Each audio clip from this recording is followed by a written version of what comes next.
Everyone, મારું નામ પટેલ યુરા છે। હું ધોરણ 6 ચોટીકા શાળામાં અભ્યાસ કરું છું। આજે હું તમને સુભાષચંદ્ર બોઝ વિશે જણાવીશ। સુભાષચંદ્ર બોઝ ભારતના એક સ્વતંત્ર સેનાની હતા। તેમનો જન્મ 23 જાન્યુઆરી 1897ના રોજ કટકમાં થયો હતો। તેમના જન્મદિવસે પરાક્રમી દિવસ તરીકે પણ ઉજવવામાં આવે છે। તેમના પિતાનું નામ જાનકીનાથ હતું। તેમની માતાનું નામ પ્રભાવતી દેવી હતું। તેમના માતા ખૂબ પ્રેમાળુ અને ધાર્મિક હતા। તેમના પિતા પાસેથી સુભાષચંદ્ર બોઝે શિસ્ત અને તેમના માતા પાસેથી માનવ સેવાનો પાઠ શીખ્યા હતા।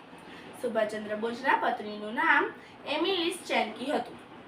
તેમના એક દીકરી હતા, તેનું નામ અનિતા બોઝ ફોક હતું। સુભાષચંદ્ર બોઝ ઇંગ્લેન્ડમાં ખૂબ સારા નંબરે ICSની પરીક્ષા પાસ કરી તે ખૂબ ઊંચા હોદ્દે સરકારી નોકરી મેળવી ખૂબ વધુ પ્રમાણમાં કમાણી કરી શકે તેમ હતા। આમ છતાં તેમણે આપણા દેશ ભારતની આઝાદી માટે લડતમાં જોડાયા। તેઓ ખૂબ આદર્શ અને દેશભક્તિ વ્યક્તિ હતા। તેમને નેતાજી નામે પણ ઓળખવામાં આવે છે।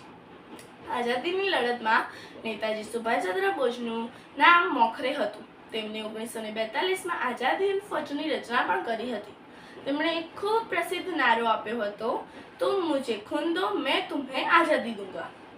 તેમણે 18 ઓગસ્ટ 1945ના રોજ તાઇવાનમાં એક વિમાનની દુર્ઘટનામાં તેમનું મૃત્યુ પણ થઈ ગયું હતું। તેમના મૃત્યુ પછી 1992માં તેમને ભારત રત્ન એવોર્ડથી સન્માનિત કરવામાં આવ્યા હતા।